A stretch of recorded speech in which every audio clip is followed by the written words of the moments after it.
Next Saturday night, I'll have the call on UFC Fight Pass with CM Punk. Punk will be on the show next week, and I'll do the play-by-play on UFC Fight Pass. And headlining that card from Philadelphia, Pennsylvania. That's right. Phillies, Flyers, Sixers, Eagles, they've been all active. They are all in the news.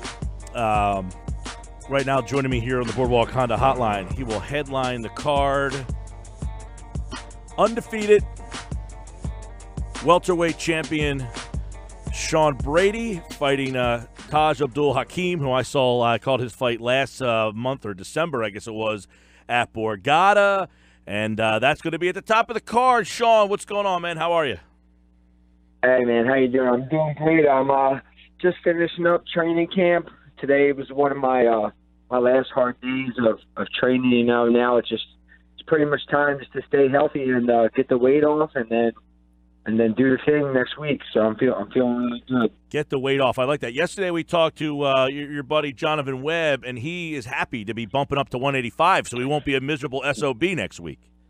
Yeah, I'm actually. So the only thing I hate about him bumping up is he won't be suffering with me. So usually he suffers a little bit more than me. So I usually enjoy that. But now he gets to heal a little more and fight at 185. So he's going to be a little more happy this week than I am, but it's all good. I'm super happy for him and the opportunity he's going to have to fight for the belt. So now you're headlining this card, Taj Abdul Hakim. Now, he had a split decision. I remember doing that fight, and people were talking about there was a lot of people that thought CM Punk and I thought that he won the fight, and they were blasting us because they thought Smallman won that fight. There was a lot of people who thought Marco Smallman won that fight. So he had a tough fight in his last fight here, but he's getting this opportunity here. How much do you know about Taj?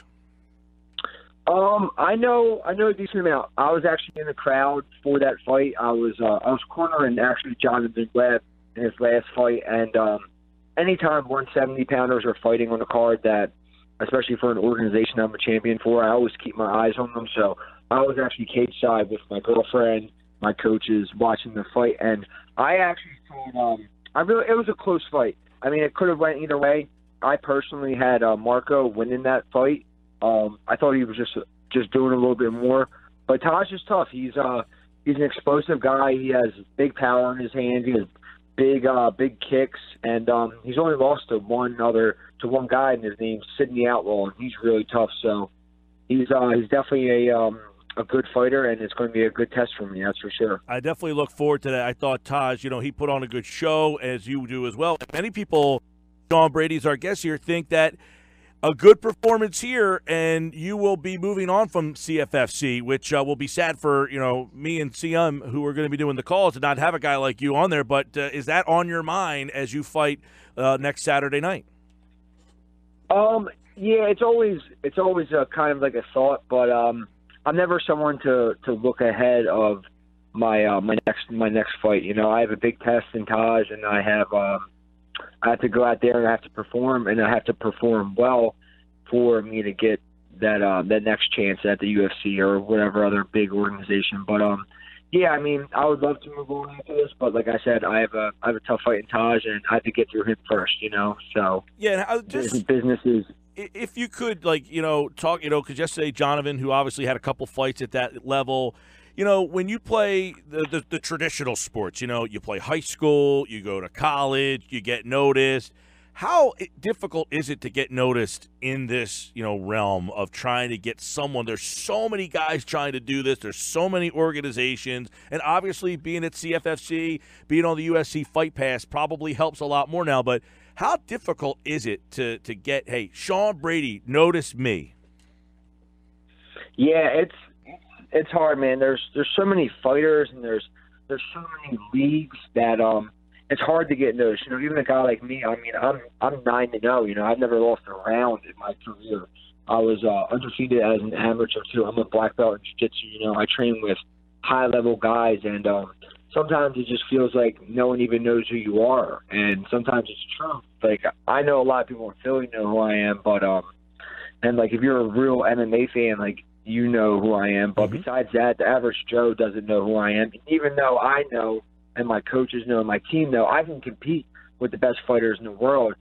I have to get to that stage to be able to show it. And unfortunately, some guys never even get that chance. Like there was a guy, Ben Askren, he just got signed to the UFC, and I think he's 17-0 and was a champion in every organization he fought for, and he was almost not even going to get the chance. So it's weird. It's a weird sport, and it's a weird way how you have to get into the UFC. You almost have to take a short notice fight to get in. That's really, so you have to be like I have to keep my weight low all year round just to be ready, just in case they give me that call. Because that's really the only way you're getting in. It's not like they're going to call me after this fight, like, hey, here's a contract, like you're signed, you'll fight in a couple months. No, it's like, we just had a guy get hurt. We need you to cut 30 pounds in a week and fight. That's pretty much how you get in. But I mean, if that's what you have to do, it's what you have to do, I guess. I tell you what, we saw it happen at CFFC 71 where, you're talking to a lot of these guys. And I think our listeners don't realize sometimes that you guys have lives outside of doing this. I mean, many people have to try to balance, is this going to be my career? Can I focus fully on this, or can I provide for my family? Like, you're at that stage where you've got to really kind of juggle that. It's not easy for you guys. And to have the focus and the mentality that guys like you have to excel at this, to be able to keep doing it, and while you're trying to balance, is very admirable. Yeah, it's rough. Luckily for me, I have a little bit easier. I train and fight full time. I still live at home. My parents are super supportive. My girlfriend's a nurse, so she's really supportive. I'm lucky that I have the support system and the people I have around me. But I mean, outside of that, like, you have to live, eat, sleep, and breathe fighting. I work out 3 or 4 times a day. My nutrition has to be on point. My sleeping has to be on point. My recovery. Everything. So my life revolves around fighting. Only time I really ever even go out with my friends or anything like that, or a social life, is after a fight, and then I'm right back in the training camp or getting ready for a fight or helping teammates get ready. So right now, I'm 26, my life is fighting, and it's been like that, and it's going to be like that until I get where I want to be and I accomplish what I want to accomplish. And I know I'm fine with that. Drinking and partying and all that stuff will be there when I'm an old man. I got goals I need to accomplish right now, so that's all I'm focused on. Well, I was once 170, now I'm almost 270. Drinking and partying is no good. Believe me, I got that. Yeah.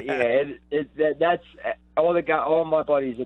They work all week and then they go out and drink and party, and that stuff's going to be there your whole life. I'm young right now. I'm healthy. It's a great mentality, man. I got things I want to get done.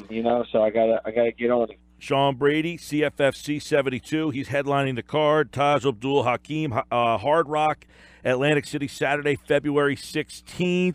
170 at the top. A lot of good people, a lot of great fighters have come from that division and come from this organization. And I know that's something that we talked about, that's something you'd like to move on from. But, ultimately, where would you like to see? I mean, 5 years from now, would you say, Sean Brady, UFC champion, I just want to get up to that level and test myself out? What kind of goals do you have moving forward after, next Saturday night?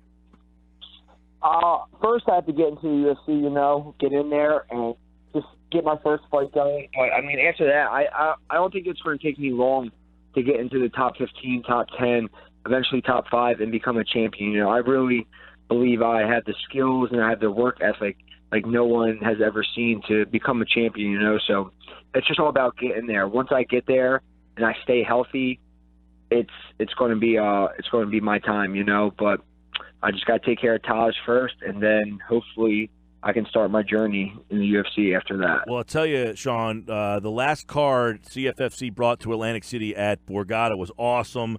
There was a lot of action. By the way, the kid, Andre Bernardo, you talk about, hey, do you want to fight? I mean, the kid is literally leaving to go out of the country. He had just fought up in Philly, and it's like, hey, are you ready to fight a badass in Kestov? I mean, who wants to do that? You just said it right there. This guy said, yeah, I'll do it, whatever. And I'll tell you what, he stood toe-to-toe there. He was bloody as heck, but I'll give that kid, he had the heart of a lion, that kid.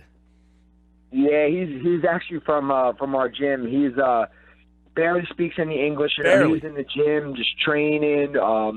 he was just training just to train. You know, he didn't have a fight coming up, and I'm pretty sure he was actually drinking beer and like eating nachos. He told me he was eating a burger. He said he was eating a well. His trainer, because he said he doesn't speak very much, but they said he was eating a burger when they asked him.